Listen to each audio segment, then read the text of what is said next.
Hey Tube, what is going on? Today is going to be a very good day. In this video, I'm going to quickly show you how luminosity masks work, what is luminosity mask and how you can use it.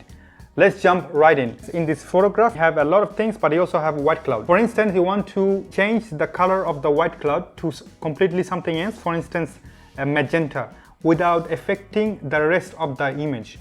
Now, it's quite difficult. It's possible with any other technique. For instance, you can bring down white balance and bring up the tint. Press Ctrl-I invert, bring up your brush. Make sure the brush is really white. Make sure you brush on the white cloud. But this can be very difficult time to time, especially when you are working with cloud or leaf. You can accidentally also brush the blue sky, which does not look very professional. You can avoid that problem by using luminosity mask. Let's jump right in. I'm going to make sure that my tint is really strong so that you can see the effect. Make sure my flow is really strong too. Normally you should not do that, but for the example, I'm going to show you how exactly it works. So now you can clearly see that it's affecting the blue sky and the white cloud. I'm going to go to the blend option, which is the part that you want to do your luminosity mask. And then go to the underlying composition ranges, pull down the left wheel. So left one is essentially means shadow and the far right is the white. Exactly the same thing as curve or histogram if you're familiar with those.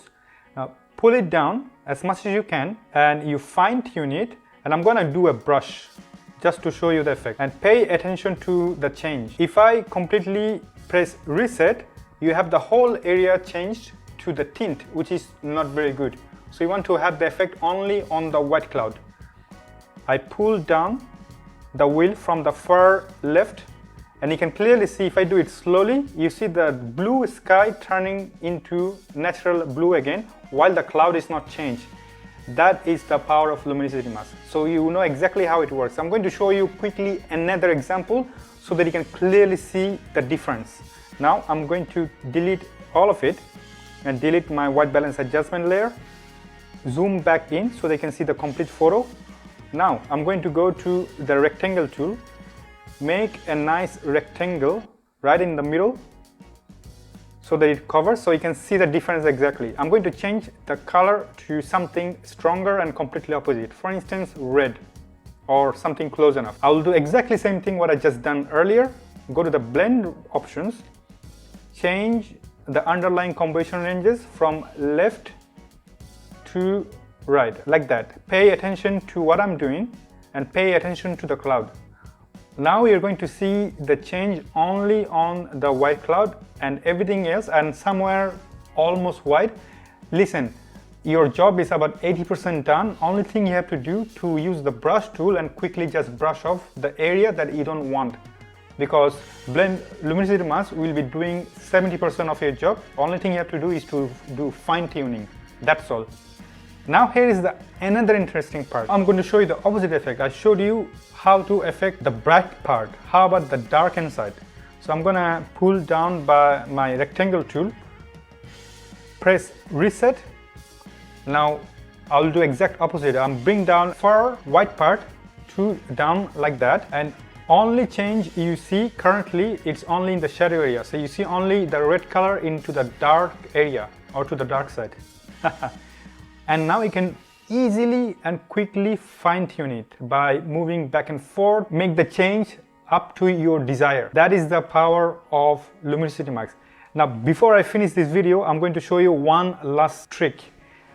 What if you have this exact similar type of photo and you want to only affect the sky, only the blue sky, specifically speaking, including the cloud, only the horizon, nothing on the foreground. Check this one out. I'm going to press reset. Now I'll go to blue.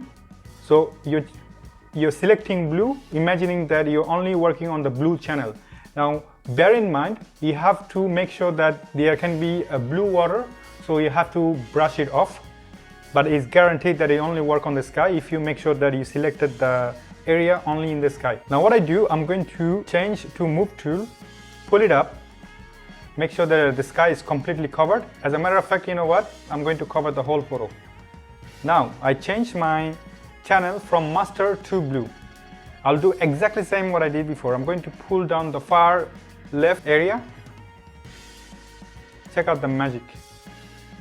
And now what I'm going to do, I'm telling the software to only cover my sky. Yes, you're gonna see some effect on the brighter area of the foreground. That is totally normal.